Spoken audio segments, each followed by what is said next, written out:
Direct हम लोग यहाँ पे सर्च भी कर सकते हैं।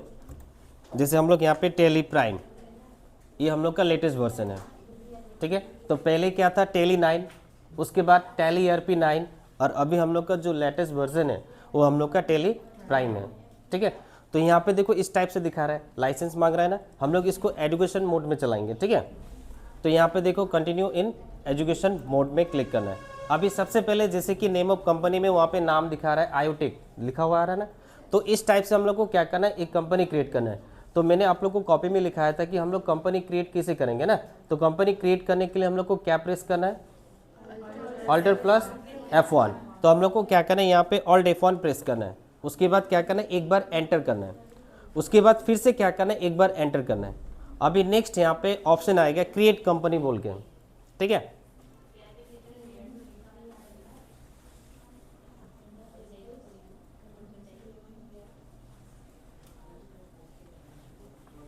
अभी नेक्स्ट देखो यहाँ पे ये सभी कंपनी ऑलरेडी बनाया हुआ है। अभी हम लोग को क्या करना है, नया से कंपनी क्रिएट करना है। तो नया से कंपनी क्रिएट करने के लिए हम लोग को कहाँ पे जाना है, क्रिएट कंपनी। तो क्रिएट कंपनी में आने के बाद क्या करना है, एंटर कर देना है। अभी नेक्स्ट यहाँ पे देखो क्या लिखा हुआ है, कंपनी नेम। तो यहाँ पे हम लोग को क्या करना है, कंपनी का नाम लिखना है। हम लोग कोई भी एक नाम लिख देते हैं।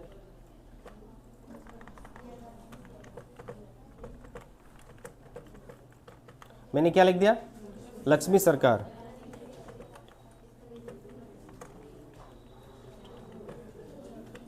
लक्ष्मी सरकार प्राइवेट लिमिटेड कंपनी। उसके बाद क्या करना है, एंटर करना है। अभी नेक्स्ट क्या लिखा हुआ है, मेलिंग नेम। तो मेलिंग नेम में हम लोग अपना शॉर्ट नेम लिख सकते। तो कंपनी नेम का मतलब क्या हो गया, हम लोग कंपनी नेम क्या रख रहे हैं वो कंपनी का नाम हम लोग लिख दिए। और मेलिंग नेम का मतलब क्या हो गया, हम लोग का ओरिजिनल नाम हम लोग वहाँ पे लिख सकते हैं। अगर लिखना चाहते हो तो लिख सकते हो, नहीं तो जो नाम दिखा रहा है वो भी रख सकते हो, कोई दिक्कत नहीं है।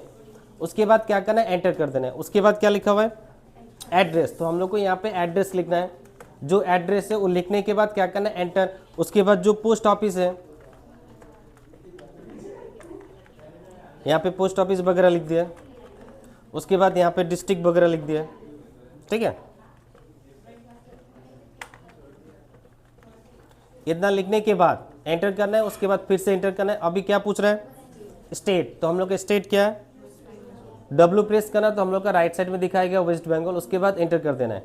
उसके बाद क्या पूछ रहा है, पिन कोड। तो जो पिन कोड है वो पिन कोड हम लोग यहाँ पे डाल देंगे। डालने के बाद एंटर करना है। उसके बाद नेक्स्ट क्या लिखा हुआ है, टेलीफोन नंबर, मोबाइल नंबर कोई भी एक डाल देना 10 तो, ठीक है।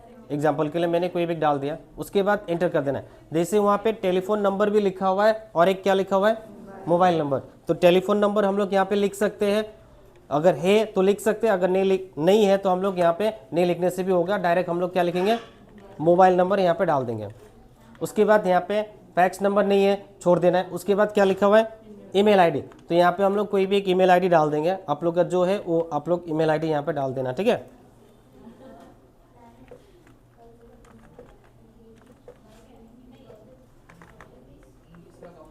उसके बाद इंटर कर देना है। अगर वेबसाइट वगैरह है आप लोग का कंपनी का तो वेबसाइट वगैरह भी डाल सकते हो। जैसे मैंने यहाँ पे डाल दिया www.iotech.in, ठीक है। उसके बाद इंटर कर देना है। अभी नेक्स्ट यहाँ पे क्या पूछा है, फाइनेंशियल ईयर लिखा हुआ है ना। तो जैसे कि मानो एग्जाम्पल के लिए हम लोग नया साल कब मनाते हैं, 1 जनवरी। ख़त्म कब होता है, 31 दिसंबर को जाके। तो उसमें क्या चेंज होता है, मंथ क्या चेंज होता है, हाँ क्या चेंज होता है, ईयर चेंज होता है सिर्फ। तो बिजनेस का जो नया साल है वो हम लोग 1 अप्रैल से स्टार्ट होता है और ख़त्म कब होता है, 31 मार्च को जाके। जैसे कि मानो मैंने क्या किया, आज का डेट से एक कंपनी स्टार्ट किया। तो आज कितना तारीख हो गया, आज कितना तारीख हो गया, 20 तारीख 12 मार्च 2025, ठीक है। जब मैं कंपनी क्रिएट करूंगा, मानो आज से मैंने क्या किया, कंपनी स्टार्ट किया है। तो जब मैं टेली में कंपनी क्रिएट करूंगा तो वहां पे डेट कौन सा डालूंगा, आज का डालना है, 1/4/2025। जब हम लोग कंपनी क्रिएट करेंगे तो ये वाला डेट डालना है, ठीक है। जब हम लोग कंपनी क्रिएट करेंगे तो डेट कौन सा डालेंगे, ये वाला, ठीक है। तो बिजनेस का जो नया साल होता है वो 1 अप्रैल से स्टार्ट होता है और ख़त्म कब होता है?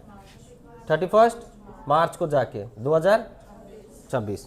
ठीक है, तो जब मैं ये तारीख से कंपनी स्टार्ट किया हूँ तो हम लोग जब कंपनी क्रिएट करेंगे तो ये वाला डेट डालेंगे। जब हम लोग टैली में एंट्री करेंगे ना तो ये वाला डेट से एंट्री करना पड़ेगा, क्योंकि आगे का तो है ही नहीं है, जो डेट से है वही डेट से हम लोग को एंट्री करना पड़ेगा। ठीक है, तो यहाँ पे फाइनेंशियल ईयर में हम लोग को क्या करना है, यहाँ पे डेट डाल देना है 1 अप्रैल 2025। उसके बाद एंटर कर देना है, दोनों में सेम ही डेट रहेगा।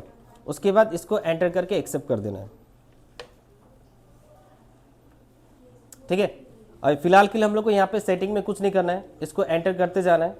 और जीएसटी के लिए हम लोग को एप्लीकेबल करना है। अब जैसे कि मानो जीएसटी अगर करना है तो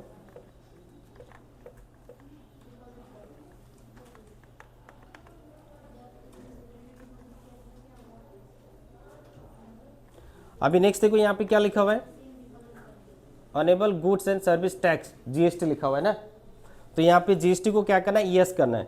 उसके बाद यहाँ पे स्टेट बोला है, उसके बाद यहाँ पे रजिस्ट्रेशन टाइप में रेगुलर रहेगा। उसके बाद एंटर करना है। यहाँ पे जीएसटी नंबर पूछ रहे हैं, तो जीएसटी नंबर किसका होगा, जो कंपनी में जिसका नाम है उसका जो जीएसटी नंबर होगा वो जीएसटी नंबर हम लोग को यहाँ पे डालना पड़ेगा। ठीक है, उसके बाद क्या करना है, एंटर करना है। जीएसटी नंबर डालने के बाद ही हम लोग क्या करेंगे, एंटर कर देंगे। उसके बाद नेक्स्ट यहाँ पे क्या, 2 ऑप्शन लिखा हुआ है, एक लिखा हुआ है मंथली और एक क्या लिखा हुआ है, क्वार्टरली। तो मंथली का मतलब क्या हो गया, महीना महीना। हम लोग को जीएसटी भरने का एक सिस्टम होता है, एक होता है मंथली, एक होता है क्वार्टरली। मंथली का मतलब हो गया महीना महीना और क्वार्टरली का मतलब हो गया 3 महीना बाद। ठीक है, और यहाँ पे जीएसटी नंबर किसका डालना पड़ेगा, कंपनी का। जैसे कि एग्जाम्पल मेरा कंपनी है तो मेरा जीएसटी नंबर डालना पड़ेगा। तो जीएसटी नंबर कहाँ से आएगा, हम लोग को जीएसटी नंबर करने के लिए रजिस्ट्रेशन करना पड़ेगा ऑनलाइन से। उसके बाद ही हम लोग को जो जीएसटी नंबर मिलेगा वो जीएसटी नंबर हम लोग को यहाँ पे डालना पड़ेगा। ठीक है, जीएसटी रजिस्ट्रेशन करने के बाद उसके बाद ये मंथली कर देते हैं। उसके बाद यहाँ पे क्या करना है, एंटर कर देना है।